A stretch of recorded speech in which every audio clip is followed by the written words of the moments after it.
ओम पूर्णमदः पूर्णमिदं पूर्णात् पूर्णमुदच्यते पूर्णस्य पूर्णमादाय पूर्णमेवावशिष्यते। ओम शांति शांति शांति। शंकरं शंकराचार्यं केशवं वादरायणं सूत्रभाष्यकृतौ वन्दे भगवन्तौ पुनः पुनः। ईश्वरो गुरुरात्मेति मूर्तिभेदविभागिने व्योमवद्व्याप्तदेहाय दक्षिणामूर्तये नमः। ओम शांति शांति शांति। नारायणं नमस्कृत्य नरं चैव नरोत्तमं देवीं सरस्वतीं व्यासं ततो जयमुदीरयेत। ओम शांति शांति शांति।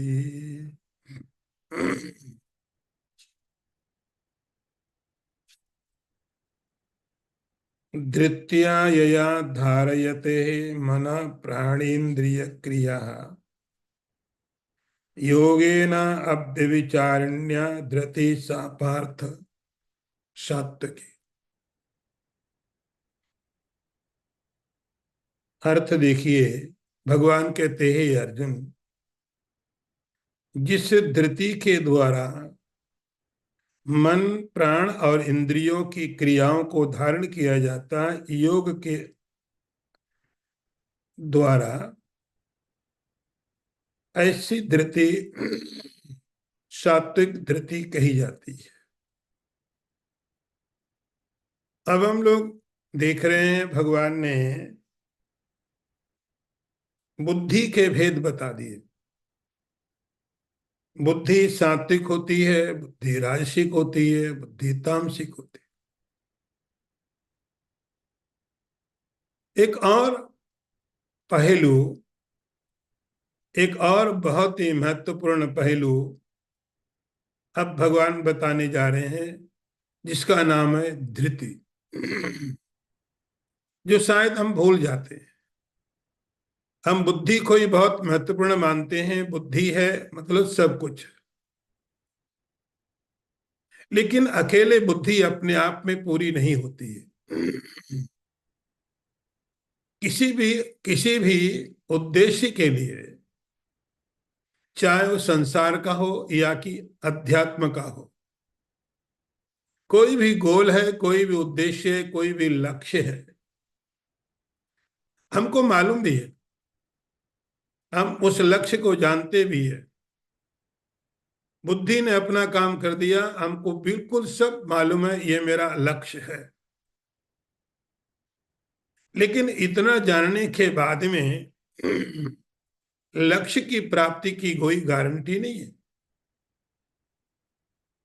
तो अकेली बुद्धि न तो संसार का गोल प्राप्त करा सकती। मुझे मालूम है कि मुझे पैसे कमाने हैं, मुझे मालूम है कि मुझे काम करना है, मुझे करना चाहिए, मुझे मालूम। बुद्धि का इतना ही काम है। बुद्धि एक मार्गदर्शन दे दे, बुद्धि एक क्लियरली आपको चीजें बता दे, आप समझ जाएं यह मेरा उद्देश्य है, यह मेरा लक्ष्य है, ऐसे मुझे जाना है। हम सब जानते हैं। इतना काम बुद्धि का हो गया और बुद्धि अपना काम करके चुप हो गई। तो बुद्धि अकेली किसी भी लक्ष्य को प्राप्त कराने में समर्थ नहीं होती है। उसके बाद में जब मुझे ये पता है ये मेरा लक्ष्य है, इधर मुझे जाना है, ऐसे मुझे जाना है, और साथ में ये कठिनाइयां हैं, ये काम भी बुद्धि का बताने का है। बुद्धि हमको ये बताए ये समस्याएं इसमें आएंगी, ये संभावित समस्याएं हैं, और कुछ चीजें ऐसी हो सकती हैं कि बीच में अपने आप आ जाए। तो बुद्धि का काम है कि हमें हमारे लक्ष्य को बताए, रास्ते को बताए, हमारी योग्यता बताए, हम ये कर सकते हैं कि नहीं। ये सब बताने के बाद ये भी बताए इसमें समस्याएं क्या क्या है। हम लक्ष्य तो बना लेंगे, लेकिन इन लक्ष्य को पूरा करने के लिए क्या क्या समस्या आएंगी, क्या मैं उन समस्याओं को लेने को तैयार हूं, ये प्रश्न आएगा। भगवान की साइकोलॉजी आप देखो। बुद्धि ने अपना काम कर दिया, लक्ष्य मालूम है, रास्ता मालूम है, होने वाली समस्याएं मालूम है, कितनी एनर्जी लगेगी, कितना पैसा लगेगा, कितना टाइम लगेगा। ये सब चीजें हमें हमारे लक्ष्य को प्राप्त करने के पहले बहुत अच्छी तरह मालूम होनी चाहिए। ये काम बुद्धि का है। अब ये जानने के बाद में अब उस लक्ष्य से प्राप्त होने वाले लाभ को मुझे मालूम है, मैं प्राप्त भी करना चाहता हूं, लेकिन उस लाभ के बदले जो कीमत मैं देने जा रहा हूं, शरीर की, समय की, पैसों की, क्या मैं उसके लिए तैयार हूं कि नहीं। क्या मैं उसको तैयार हूं करने के लिए कि मुझे ये लक्ष्य प्राप्त करना है, इस लक्ष्य को प्राप्त करने के ये लाभ हैं, क्या वो लाभ प्राप्त करने के लिए मैं वो कीमत देने को तैयार हूं कि नहीं। तो आप जानते हैं कि कुछ तो करना पड़ेगा, कुछ तो आपको पे करना पड़ेगा, तब आपको रिटर्न में ये चीजें मिलेगी। फिर ये तो कुछ भी नहीं है। तो जब मुझे ये मालूम है, ये मुझे प्राप्त करना, उसके ये लाभ हैं, सब चीजें पता है, मैं कर भी सकता हूं।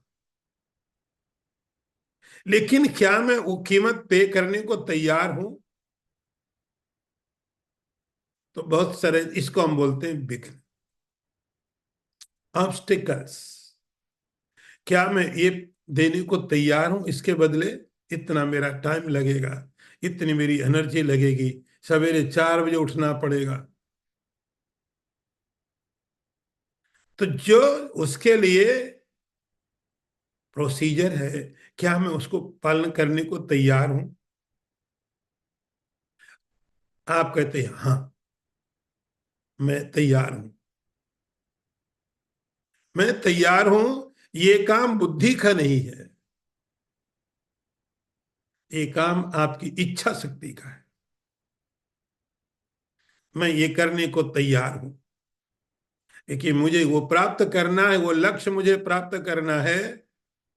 तो हर व्यक्ति के अपने अलग अलग लक्ष्य होते हैं, हर व्यक्ति के एक अपने अपने गोल है,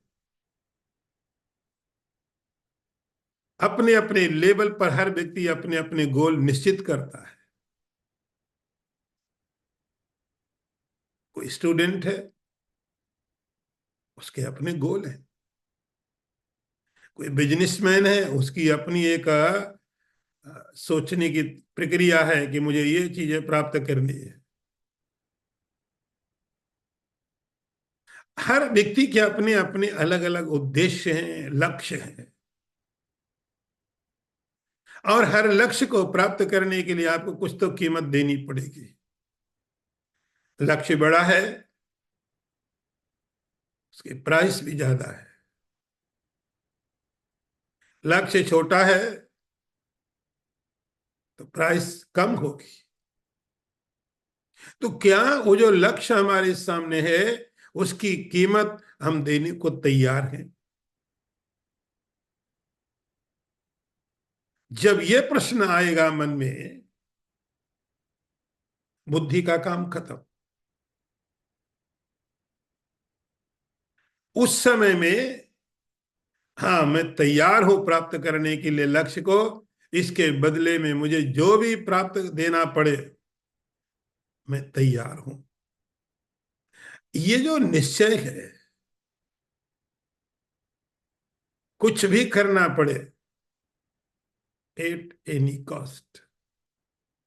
मैं तैयार हूं, हर कीमत देने को तैयार हूं, मेरा टाइम देने को तैयार हूं, एनर्जी देने को तैयार हूं, पैसा देने को तैयार हूं, जो भी इसके बदले मुझे देना पड़ेगा मैं तैयार हूं। मैं अपने लक्ष्य को प्राप्त करने के लिए ये करने को तैयार हूं। ये जो निश्चय है, इस निश्चय को भगवान यहां पर धृति बोलते हैं। धृति, अपने लक्ष्य को प्राप्त करने के लिए मैं कुछ भी करने को तैयार हूं, किसी भी हद तक जाने को तैयार हूं, या मैं इतना ही जाऊंगा, एक कोशिश करूंगा, सफल हो गया तो ठीक है, नहीं हो गया तो छोड़ दूंगा। ये भी धृति है, मैं ट्राई तो कर सकता हूं, यदि सफल हो गया तो अच्छी बात, नहीं हुआ तो छोड़ो। तो ये जो, ये भी धृति है कि मैं तैयार हूं ये काम करने के लिए। तो जब आप शक्ति को, अपनी ताकत को, अपनी चीजों को देख करके एक निर्णय लेते हैं, ये मैं करना चाहता हूं, ये मैं करूंगा, इसको बोलते हैं धृति। इस धृति को भगवान यहां पर तीन तरह से बता रहे हैं। ये धृति के भी तीन प्रकार के इसके विभाग हैं, तीन प्रकार के इसके डिवीजन हैं। ये डिवीजन कैसे हो जाते हैं तीन, आप तुरंत समझ जाते हो कि ये डिवीजन तीन कैसे होते हैं। सात्विक, राजसिक और तामसिक गुणों के कारण। धृति यही कि उसका स्वरूप ये है, मैं ये करूंगा, मैं ये करूंगा। ये जो निश्चय है, ये मैं करूंगा। अब ये निश्चय, जिसको धृतीय भगवान कहते हैं, वो तीन तरह का, तीन तरह से आप उसको समझ सकते हैं। सात्विक निश्चय, राजसिक निश्चय और तामसिक निश्चय। निश्चय हमारा है, लेकिन निश्चय के तीन प्रकार हो गए। ये तीन प्रकार क्यों हो गए? तो ये तीन प्रकार इसलिए हो गए, उसका उत्तर भगवान दे रहे हैं। धृत्या यया धारयते मन प्राण इंद्रिय क्रिया। पहली पहली बात हम बता रहे हैं सात्विक धृति के बारे में। सात्विक धृति मतलब बहुत अच्छा निर्णय, बहुत अच्छा निर्णय, बहुत अच्छा निर्णय, बहुत बड़ा निर्णय। और ये निर्णय क्या है? यहां देखो तो सही, हमारे निर्णय, हम पदार्थों पर ज्यादा ध्यान देते हैं। ये लक्ष्य मुझे प्राप्त करना है, मेरे सामने एक टारगेट, एक लक्ष्य, गोल है, एक पहाड़ है। यहां भगवान कहते हैं वो धृति सात्विक होती है जिस धृति के द्वारा, ये या धृत्या धारयते, जिस धृति के द्वारा कंट्रोल किया जाता है, धारण किया जाता है।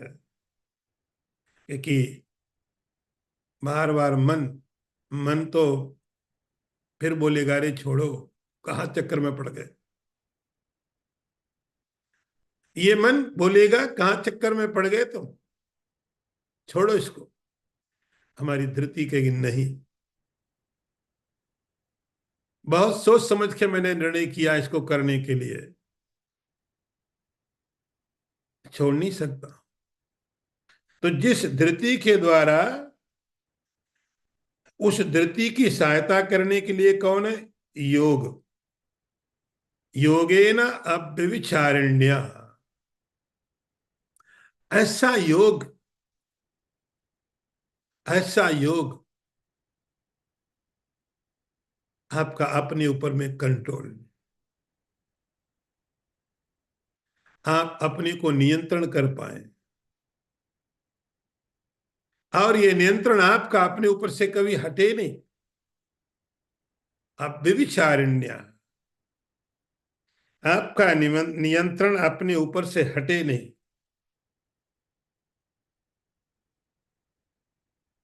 ऐसा जो अब व्यभिचारी योग है,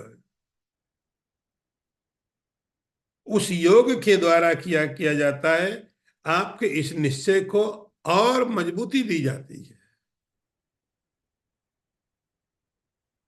मैं एक करूंगा, ऐसा जो निश्चय है, ऐसा जो आपका निर्णय है, उस निर्णय को और सपोर्ट देने के लिए उसका बैकअप क्या, उसका फाउंडेशन क्या है? योग। ऐसा योग जो हमेशा आपके साथ है, उस योग के द्वारा जो धृति मन और प्राण इंद्रियों की क्रियाओं को धारण करती है,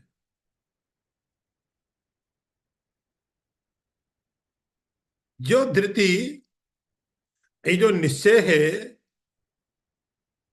मैं करूंगा, और उसको करने के लिए क्या करना पड़ता है? आपको मन चाहिए, इंद्रियां चाहिए और प्राण चाहिए। कोई भी कर्म करने के लिए, कोई भी कर्म करने के लिए मन होना चाहिए। तो मन की जो क्रियाएं हैं, मन की क्रियाएं, कि मन बदलता रहेगा, यही तो मन की क्रियाएं। मन की क्रियाएं कि मन अलग अलग थॉट देगा, अलग अलग विचार देगा, और वो विचार एक दूसरे के विरोध में भी हो सकते हैं, अगेंस्ट हो सकते हैं, विपरीत हो सकते हैं। आप मन कहेगा ठीक है, दोबारा बोलेगा ठीक नहीं है। ये मन की क्रियाएं हैं, ये मन की क्रिया है। संकल्प विकल्पात्मक मन। मन की डेफिनेशन यही है, मन का परिभाषा मन की यही है कि जो अपनी चीज को अगले क्षण मना कर दे, ये मन है। मन का मतलब ही होता है कि जो अब सोचा है अगले क्षण उसको मना कर दे। कोई लॉजिक नहीं होता उसके पीछे। ये मन का स्वभाव है, मन का नेचर है। तो मन की यही क्रिया है कि जो अभी मैंने सोचा है अगले क्षण मैं उसी को मना कर दूं। मैंने सोचा कि मुझे वहां जाना चाहिए, अगले क्षण कहता क्यों जाना, छोड़ो, मौसम ठीक नहीं है। मन के अंदर एक क्रिया हुई, मुझे लगा आदमी बहुत अच्छा है, अगले क्षण मैं अपने आप को ही खंडन कर देता हूं, अरे क्या अच्छा है। ये मन का रूप है। ये आपके निश्चय में, आपने आज निश्चय कर लिया है मुझे करना है, थोड़े समय बाद मन बोलेगा छोड़ो, क्या करना, कहाँ झंझट में पड़े हो। बहुत लंबा प्रोसीजर है, बहुत समय लगने वाला है। अपनी ही बात को मन तो अगले क्षण खंडन कर देता है।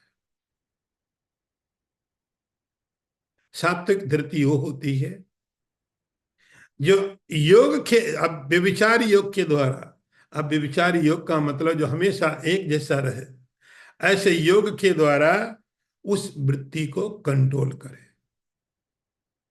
मन की क्रिया को, क्रिया मतलब एक्टिविटी, मन के जो काम है, तो मन के जो कार्य हैं, अपने आप को ही अगले क्षण खंडन कर देना, अपने ही विपरीत अगले क्षण चला जाना। तो मन का ये जो काम है, उस क्रिया को आप व्यभिचार योग के द्वारा, हमेशा रहने वाला जो एक निश्चय है, उसके द्वारा जो धार्यते, कंट्रोल करता है। मन बोलता रहे, लेकिन मेरा डिसीजन है, मुझे करना है। मन की क्रिया। आगे प्राण की क्रिया। मन क्रिया, प्राण क्रिया, इंद्रिय क्रिया। एक क्रिया है, क्रिया मतलब एक्शन, काम।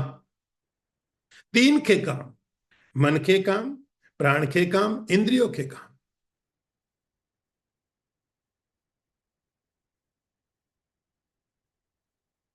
तो मन की जो क्रियाएं होगी, मन के जो एक्शन होंगे, उनको अपने कंट्रोल में रखे। प्राण की जो क्रियाएं होगी, प्राण के कारण, प्राण की क्रियाएं जो होंगी, आपकी शक्ति है, आपका पावर है, भूख है, प्यास है, एनर्जी लेवल है, ये सब प्राण की क्रियाएं हैं।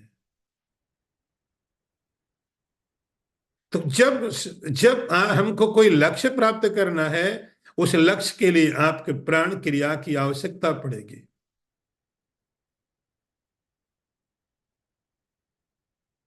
उसको भी जो बीच में रास्ते में बाधा नहीं बनने दे, प्राण की क्रियाएं, भूख है, प्यास है, एनर्जी है, सारे शरीर का संचालन है, सारे शरीर की संचालन है,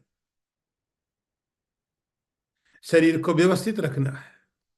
तो जब मैं कोई लक्ष्य लिया, मैंने कोई निर्णय लिया है, कोई डिसीजन लिया कि मुझे ये करना है, उस करने के लिए कई बार आपका प्राण, आपका शरीर के कारण भी आपको लगता है छोड़ो, अब एनर्जी ठीक नहीं है,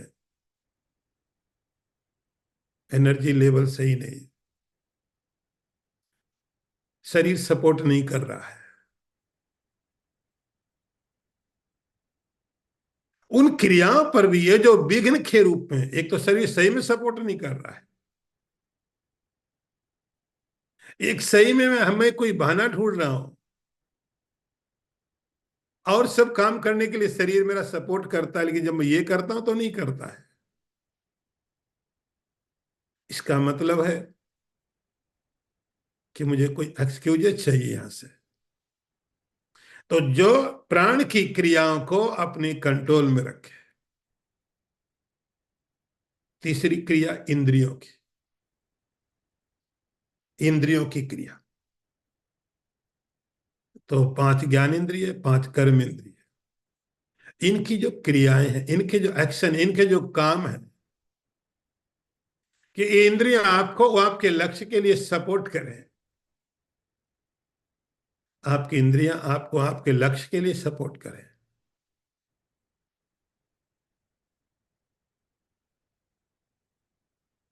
ऐसी जो धृति है, जिस धृति के द्वारा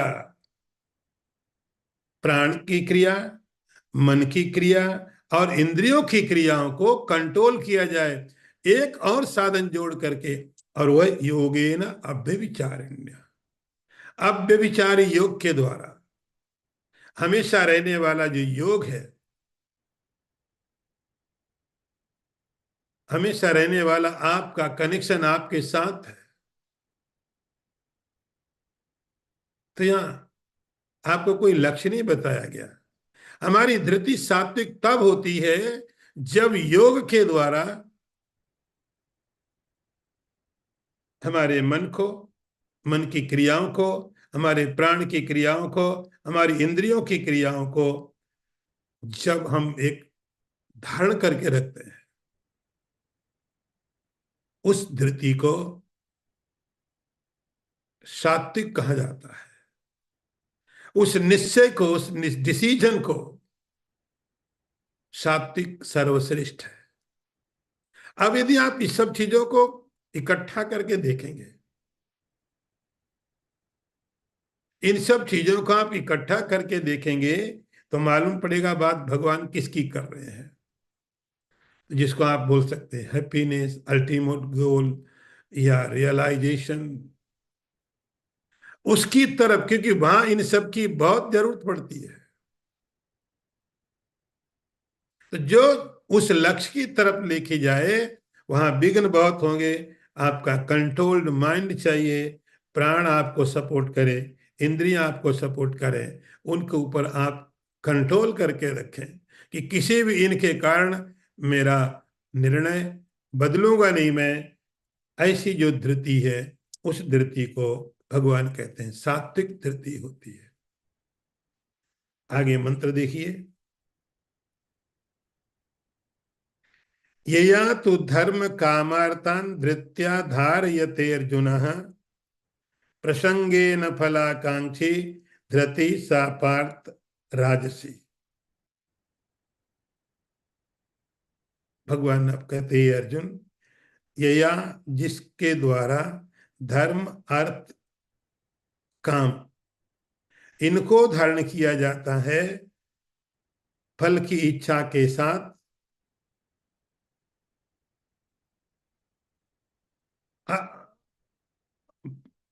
आकांक्षा के साथ, आसक्ति के साथ, उसको धृति, उस धृति को राजसी धृति कहा जाता है।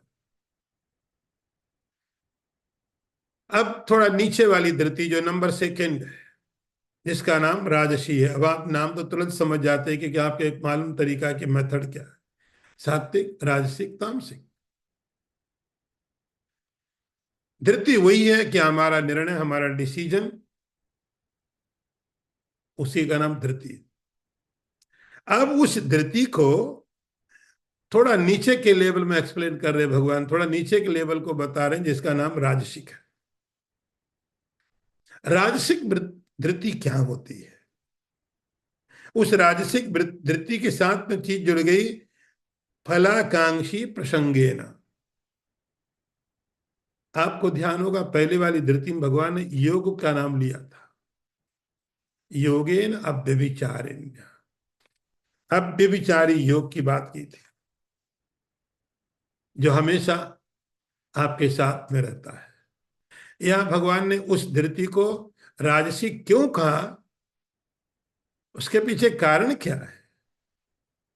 तो पहली बात, उसके पीछे कारण है कि उसका जो सोर्स है, उसका जो मेन सपोर्ट है, वो क्या है? आसक्ति, अटैचमेंट, आसक्ति, अटैचमेंट। अटैचमेंट किसका? फल का। फल एक जैसे मोटिवेशन है। आजकल बहुत लोग हैं जो बड़ी स्पीच देते हैं, मोटिवेटर है, एक मोटिवेशन के लिए, लोगों को प्रेरणा देने के लिए। ये सोए हुए लोगों को उठाओ, जगाओ, इनको लगाओ काम पर। कैसे लगाओगे? लगेगी नहीं। तो कोई मोटिवेशन चाहिए। मोटिवेशन क्या है? ये मोटिवेशन नहीं कि शास्त्र बोलता है तुम ये करो। ये मोटिवेशन नहीं है कि तुमको करने से पुण्य की प्राप्ति होगी, तुम्हारी ड्यूटी है। ये मोटिवेशन है तुम्हें ये प्राप्त होगा। प्रसंगेन फलाकांक्षी, मुझे उस फल के प्रति आकांक्षा है, मैं आसक्त हूं, मैं चाहता हूं कि मुझे मिले, मुझे मिले। उस फल के प्रति, उस उद्देश्य के प्रति मेरे मन में एक लालसा, एक इच्छा, एक आसक्ति है, वो मुझे चाहिए। अब वो चाहिए तो इसका जो सोर्स है, तो इसका सोर्स क्या हो गया? फल के प्रति आकांक्षा, फल के प्रति जो चाह है, फल के प्रति जो अटैचमेंट है, आसक्ति है, लगाव है, वो इसका मोटिवेशन है। सर्दी है तो भी जा रहा हूं, गर्मी है तो भी जा रहा हूं, टाइम नहीं है। देखा आपने माउंट एवरेस्ट पर लोग चढ़ते हैं, उनको थोड़ी कि यहां से हमको मोक्ष की प्राप्ति होगी, मुझे स्वर्ग मिल जाएगा। लेकिन एक लक्ष्य अंदर है, एक लक्ष्य ऊपर रखा हुआ है। इतनी कष्ट, इतनी परेशानियां, इतना पैसे का खर्चा, लेकिन ये मुझे करना है। करना है क्योंकि बहुत कम लोग कर पाते, तो मैं भी उनमें से हूं। तो इसके पीछे सोर्स क्या हुआ? प्रसंगेन फलाकांक्षी, मुझे ये फल प्राप्त करना है। अब वो फल क्या क्या है जिनको प्राप्त करना है? वो फल क्या क्या हो सकते हैं? इन फलों में मोक्ष नहीं है। आपने सुना धर्म, अर्थ, काम और मोक्ष। मोक्ष की बात तो पहले वाले में हो गई। कई बार आपको पता भी नहीं चला कि मोक्ष की बात भगवान ने कैसे कह दी, लेकिन मोक्ष की बात तो पहले वाले मंत्र में हो चुकी है। अब तीन और बातें बची हुई हैं। धर्म, काम और अर्थ। धर्म, काम और अर्थ, ये तीन बातें बची है। मेरी आसक्ति या तो धर्म में है, या अर्थ में है, या काम में है।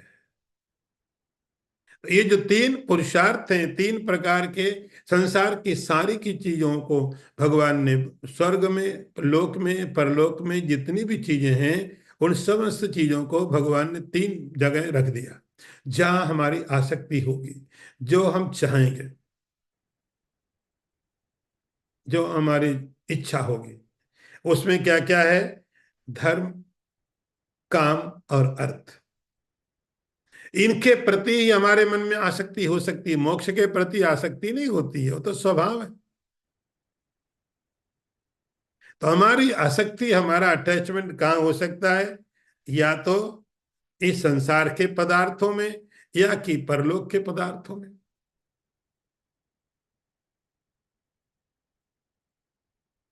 धर्म के प्रति, जो कि परलोक में हमारे लिए एक पदार्थ बन जाएगा। तो तीन प्रकार के पदार्थ, तीन प्रकार के पदार्थ हैं जिसमें हम आसक्त होंगे।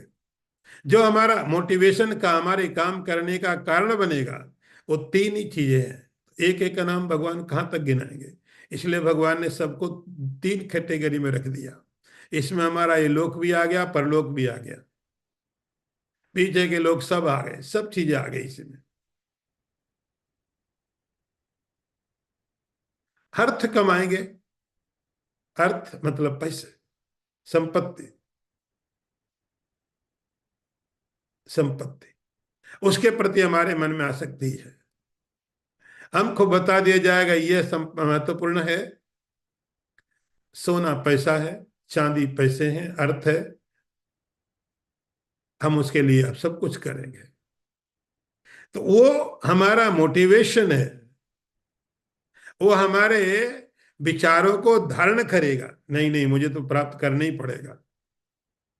आलस आ रहा है, शरीर ठीक नहीं है, हिम्मत नहीं पड़ रही है, तो भी करना पड़ेगा क्योंकि मुझे पैसे कमाने हैं। अर्थ के लिए, अर्थ संसार के जितनी चीजें हैं, वैभव जो हम इकट्ठा करने चाहते हैं, वो सबको एक शब्द में भगवान ने इकट्ठा कर दिया, अर्थ। उसको प्राप्त करने के लिए धारयते है, आपको खड़ा रखे, खड़ा रख दे। अर्थ के लिए, काम के लिए, इच्छाएं, इच्छाएं, उनका उपयोग करना। पदार्थ और पदार्थों का उपयोग, मुझे पदार्थ प्राप्त करना है और पदार्थों का उपयोग करना है। इसके लिए आपको जो खड़ा रखे, जो डिसीजन, जो आपने एक बार डिसाइड किया, निश्चित किया, यह मुझे प्राप्त करना है, और उसके बाद में जब आप कभी लगे नहीं मेरी इच्छा नहीं है, तो आपको वो खड़ा रखे, नहीं नहीं करना है, आपको मोटिवेट करे, लालच दिखाए, ये करोगे तो पैसा ये मिलेगा, ये नहीं करोगे तो आप छूट जाएगा। तो वो जो धृति, वो जो निर्णय है, आपको खड़ा रखे उस लक्ष्य के प्रति। तो धर्म के लिए, और धर्म, जैसे जब हमको ये मालूम पड़ गया कि जैसे संसार के यहाँ पर संपत्ति बहुत मूल्यवान है, हमको ये मालूम पड़ गया जितना मूल्यवान ये है, उससे ज्यादा मूल्यवान तो धर्म है। धर्म है। जैसे आप एक कंट्री से ट्रेवल दूसरी कंट्री में करते हो, तो आपको लगता है कि मेरे पास यहाँ पैसे हैं, अब मैं दूसरी कंट्री में जा रहा हूँ, ये पैसे काम नहीं आएंगे तो इनको कन्वर्ट करा लेता हूँ। ये पैसे वहां काम नहीं आएंगे, आएंगे लेकिन किस तरह से आएंगे? डायरेक्ट नहीं आएंगे। तो मेरे पास इस कंट्री में जो पैसे हैं, इस कंट्री के पैसे को, इस संपत्ति को यदि मैं उपयोग करना चाहूं दूसरी जगह, जहां इस पैसे को मान्यता नहीं है, और मैं इसका उपयोग करना चाहूं, तो मुझे क्या करना पड़ेगा? तो मुझे एक्सचेंज करना पड़ेगा। तो फिर मैं वो पैसे दे करके दूसरे ले लेता हूं। जब ये मालूम पड़ जाए कि हमको दूसरे जगह ट्रेवल करना है, दूसरे लोक में ट्रेवल करना है, और जहां मुझे जाना है वहां पर ये काम नहीं आएगा, ये घर काम नहीं आएगा, ये गाड़ी काम नहीं आएगी, ये प्रॉपर्टी काम नहीं आएगी, ये बैंक बैलेंस काम नहीं आएगा, तो मैं कैसे यूज करूं? वहां ये वैलिड नहीं है। तो जब ये वैलिड नहीं है लेकिन मुझे यूज करना है, तो क्या करना पड़ेगा? हम इसको एक्सचेंज कर लेंगे। उसी को बोला जाएगा धर्म। परलोक में, स्वर्ग में हम यूज कर सकते हैं उसको, हम उसको वहां उपयोग में कर सकते हैं। तो मुझे ये पुण्य करना है, तो तीर्थ यात्रा में जाओ, ये दान करो, ये पुण्य करो, व्रत करो, उपवास करो। ये जो हजारों तरह की एक्टिविटी हम करते हैं धर्म के लिए, इसके लिए भी आपको बहुत बड़ी पावर चाहिए, बहुत शक्ति चाहिए, बहुत बड़ा डिसीजन होना चाहिए, डिटर्मिनेशन चाहिए।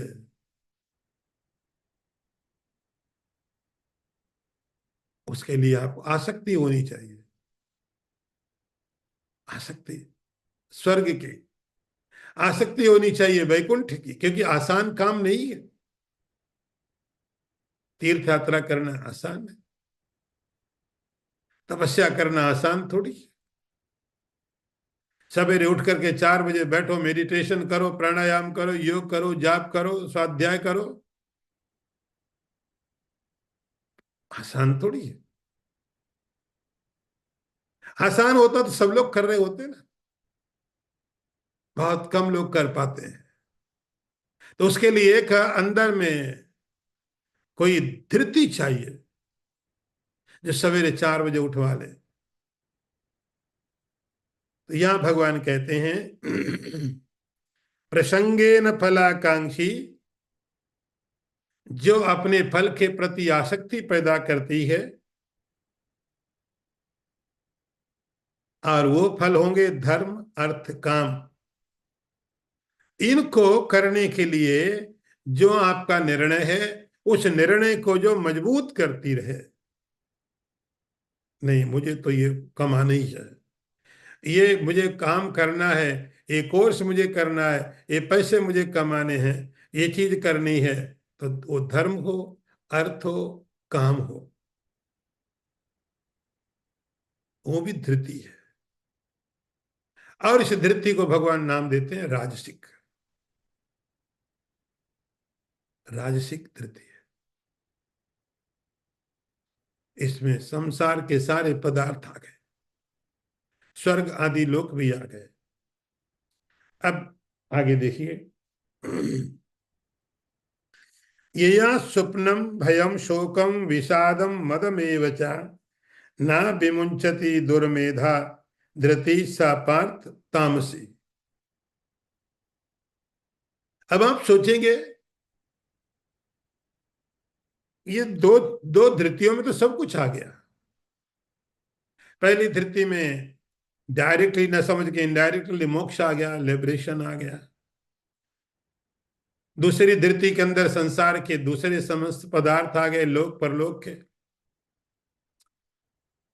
अब बचा क्या? ये तीसरी धृति में, तामसिक धृति में क्या भगवान बताने वाले हैं? कि सब तो आ गया, धर्म भी आ गया, अर्थ भी आ गया, काम भी आ गया, मोक्ष भी आ गया, कुछ बचा ही नहीं। भगवान कहते अब थोड़ा और देखो, हम तुम्हें तामसिक वृत्ति समझा रहे, तामसिक धृति समझा रहे हैं। तामसिक धृति क्या है? भगवान ने नाम दिया दुर्मेधा। मेधा माने बुद्धि। पहले अर्थ देख लीजिए। जिस बुद्धि के द्वारा, जिस धृति के द्वारा स्वप्न, भय, शोक, विषाद, अहंकार नहीं छोड़ा जाए, ऐसी जो दुर्मेधा है उसका नाम तामसी धृति है। पूरी साइकोलॉजी देखो आप गीता की। तामसिक धृति क्या है? हमारे निश्चय, हमारे निश्चय भी अजीब अजीब तरीके होते हैं। हमारे निश्चय में भी अलग अलग तरीके से हमारे पास होते हैं। हमेशा हम अच्छे के लिए थोड़ी निर्णय लेते रहते हैं। हमेशा ही हमारे निर्णय धर्म, अर्थ, काम और मोक्ष के लिए नहीं होते। हमारे निर्णय निगेटिव भी होते हैं। वो भी धृति है। तो जो निगेटिव, नकारात्मक जो प्रवृत्ति है, उसके प्रति भी हम बहुत बार, कई बार अपना वो पावर यूज करते हैं जिसके द्वारा मोक्ष की प्राप्ति की जा सकती है। उसके द्वारा हम नकारात्मक प्रवृत्ति को भी जिंदा रखते हैं। कैसे? भगवान ने एग्जाम्पल देके, नाम देके समझाया। ऐसे समझ में नहीं आता, ऐसे पता नहीं चलता भगवान क्या कहने की कोशिश कर रहे हैं। इसलिए भगवान ने नाम देके समझाया। सुनो, स्वप्न ना विमुंचति, जो स्वप्न को छोड़ना नहीं चाहे, जो स्वप्न को छोड़ना नहीं चाहे, वो दुर्मेधा, छोड़ देना चाहिए स्वप्न। तो स्वप्न का मतलब है हमारी जो एक कल्पनाएं हैं, वास्तव में हम नहीं है। वास्तव में वो चीजें हमारे पास नहीं है। हम एक कल्पना की दुनिया में रहना चाहते हैं। आजकल तो आप इसको और समझ सकते हैं, वर्चुअल, वर्चुअल लाइफ। ये जो भगवान ने जब कहा, उस समय तो शायद ये दुनिया इस तरह से नहीं थी। आजकल की दुनिया में आप इस चीज को और विस्तार में समझ सकते हैं कि लोग आजकल रियलिटी में रहने को तैयार ही नहीं। उनको तो वर्चुअल लाइफ चाहिए, एक्चुअल में इंटरेस्ट नहीं है। फोटोग्राफी चाहिए। एक्चुअल में फोटो, बहुत सुंदर व्यू है, उसको देखने में ज्यादा इंटरेस्ट नहीं है। उसका फोटो निकालो, फिर जूम करके देखो। इतना सुंदर भगवान ने आंखें दी है, इतना सुंदर आगे दृश्य है। ये एक्चुअल है, ये वास्तव में है। इतना सुंदर मन दिया है। इन साधनों का उपयोग करके एक सुंदर वहां पर आनंद लिया जाए। कोई इंटरेस्ट ज्यादा नहीं है। कैमरा निकाला, उसके अंदर में फोटो निकाले, फोटो लेके जूम करके देख रहे। दिवा स्वप्न बोलते हैं। ये टॉपिक ऐसा बहुत महत्वपूर्ण है। संस्कृत में इसके लिए एक शब्द दिया जाता, दिवा स्वप्न। एक स्वप्न आप रात में देखते हैं, वो तो नेचुरल है। उसके लिए आपकी बुद्धि की, धृति की जरूरत नहीं पड़ती है। रात में स्वप्न देखने के लिए आपको कौन सा निश्चय करना पड़ता है? आज रात को मुझे ये बढ़िया वाला सपना देखना, आप निश्चय करके सपना देखते हैं क्या? हाँ, आपने निश्चय पहले कर लिया, आज रात को हम ऐसा वाला सपना देखेंगे। आपके निश्चय से थोड़ी सपने आते हैं। यहां जब बात भगवान स्वप्न की करते हैं, तो भगवान बात कर रहे हैं कल्पनाओं की, एक इमेजिनरी दुनिया की, एक ऐसे संसार की जिसकी सत्ता नहीं है और हम उसमें होना चाहते हैं। काल्पनिक संसार, हम उसका पार्ट बनना चाहते हैं। आप उनको समझाओ, मनोवैज्ञानिक उनको समझाएं तो समझने को तैयार नहीं है। ये भी उनकी धृति है, ये धृति है। उस दुनिया से निकलने को तैयार नहीं है। निगेटिव, भयम, भय, भय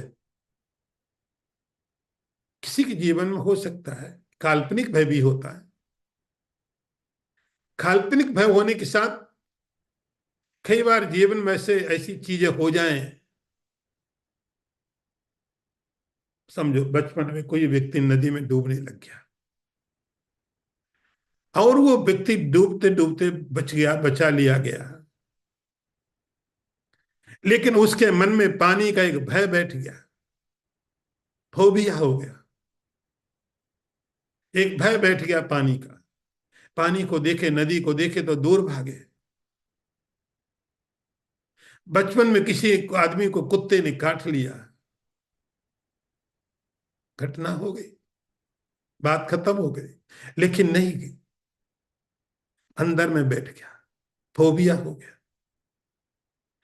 तो कभी कोई ऐसा इंसिडेंस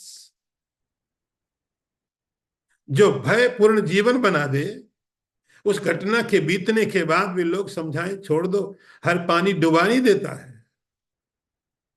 लेकिन फोबिया है, हम छोड़ने को तैयार नहीं है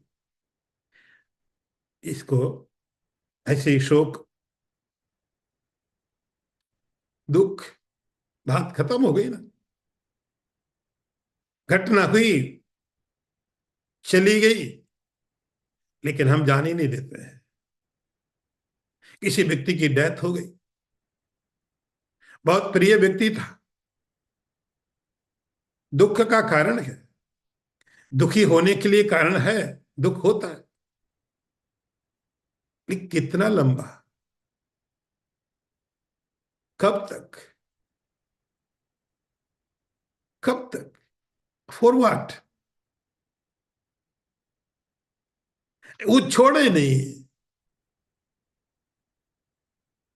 विषादम, विषाद, आज उसको हम बोलते हैं डिप्रेशन। डिप्रेशन कितना समझाओ, समझाने वाला खुद डिप्रेशन में चला जाएगा। हे भगवान, लगता मैं ही गलत हूं, ये आदमी सही है।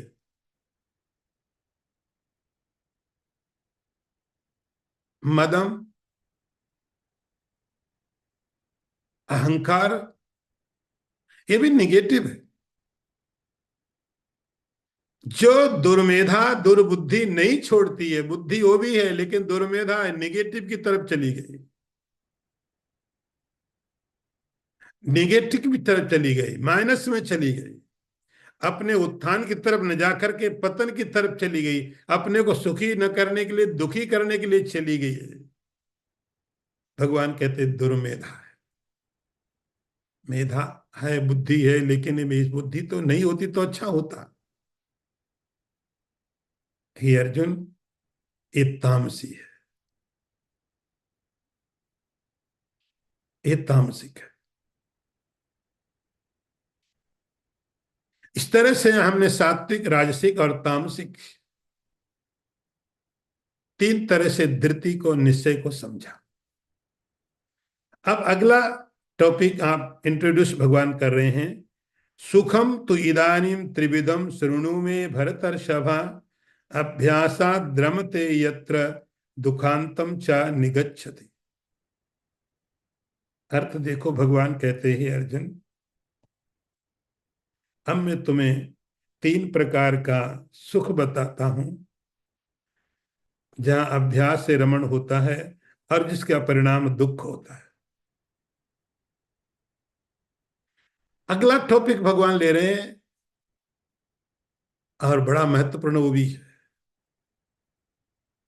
और वो टॉपिक है, भगवान कहते हैं इदानीम त्रिविधम सुखम, तीन प्रकार के सुख तुम मुझसे सुनो। अब मैं अगले टॉपिक की भगवान भूमिका बता रहे हैं। अगले टॉपिक को, क्या टॉपिक को ले रहे हैं, और टॉपिक का नाम है सुख। सुख, आनंद, हैप्पीनेस, एंजॉय। भगवान कहते हैं ये जो सुख है, जिसको हमने सुख समझा है, इसके भी अलग अलग इसके प्रकार हैं। हम कॉमनली समझते हैं सुख मतलब सब सुख तो सुख है, आनंद तो सब आनंद है। भगवान कहते हैं नहीं नहीं, इसमें भी तीन कैटेगरी है, इसमें भी तीन लेवल हैं, तीन प्रकार हैं, इसमें भी तीन प्रकार है। हे अर्जुन, ये सुख भी तीन तरह का होता है। अभ्यासात रमते यत्र, जिसमें व्यक्ति अभ्यास के कारण रमण करता है, और परिणाम उसका दुख होता है। भगवान ने देखो सुख को कैसे परिभाषित किया है, सुख के बारे में क्या भगवान साइकोलॉजी इंट्रोड्यूस कर रहे हैं। तीन तरह का सुख मैं बता रहा हूं। तो कुछ कॉमन चीजें हैं सुख के साथ। पहले कॉमन चीज आप समझ लीजिए, उसके बाद उसके डिवीजन है, जो उसके प्रकार हैं, कैसे कैसे हैं, वो हम आपको बाद में बताएंगे। पहले कुछ कॉमन चीजें सभी सुखों में, वो समझ लीजिए। अभ्यासाद रमते यत्र, व्यक्ति सुख को अभ्यास के कारण, जैसे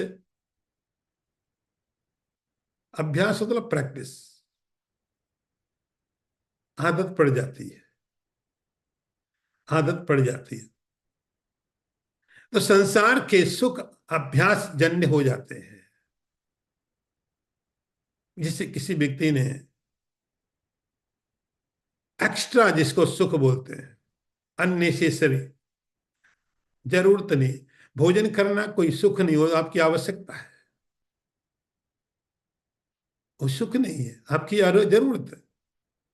भोजन करने से सुख मिला दुख मिला ये सवाल नहीं है, तो मेरी भूख थी। लेकिन कौन सा भोजन करने से आपको सुख मिलता है? किसी व्यक्ति को मीठा पसंद है, मुझे बड़ा अच्छा लगता, मीठा खाता हूं। थोड़े समय के बाद में मुझे लगता नहीं नहीं, पहले मैं मीठा खाता था, आजकल मैंने छोड़ दिया, मुझे नहीं अच्छा लगता। क्यों? किसी व्यक्ति को कोई अल्कोहल लेता है, शुरू में इतना आसान है क्या? धीरे धीरे ऐसी आदत पड़ जाती है, ऐसा अभ्यास हो जाता है, उसकी ऐसी प्रैक्टिस हो जाती है, अब तो चाहिए। तो जो शुरू में कष्ट था, धीरे धीरे अभ्यास करके प्रैक्टिस करके हमने उसको सुख बना लिया। कोई स्मोकिंग करता है, क्या मिलता है? किस लिए? लेकिन प्रैक्टिस हो गई, अभ्यास हो गया, अभ्यास हो गया तो आनंद आने लग गया अभी तो उसके बिना नहीं रह सकते। अभ्यासाद रमते यत्र दुखांतम चा निगच्छति, और हर एक ये दुख, इसका परिणाम सुख, इसका परिणाम दुख होता है। दुखांतम चा निगच्छति। तो हे अर्जुन, इस प्रकार का जो सुख है, तीन प्रकार से मैं उसको डिवीजन करके बताऊंगा। तो ये बात हम जो आगे टॉपिक है इसको दोबारा लेंगे। ओम पूर्णमदः पूर्णमिदं पूर्णात् पूर्णमुदच्यते पूर्णस्य पूर्णमादाय पूर्णमेवावशिष्यते। ओम शांति शांति शांति। शंकरं शंकराचार्यं केशवं वादरायणं सूत्रभाष्यकृतौ वन्दे भगवन्तौ पुनः पुनः। ईश्वरो गुरुरात्मेति मूर्तिभेदविभागिने व्योमवद्व्याप्तदेहाय दक्षिणामूर्तये नमः। ओम शांति शांति शांति। नारायणं नमस्कृत्य नरं चैव नरोत्तमं देवीं सरस्वतीं व्यासं ततो जयमुदीरयेत। ओम शांति शांति।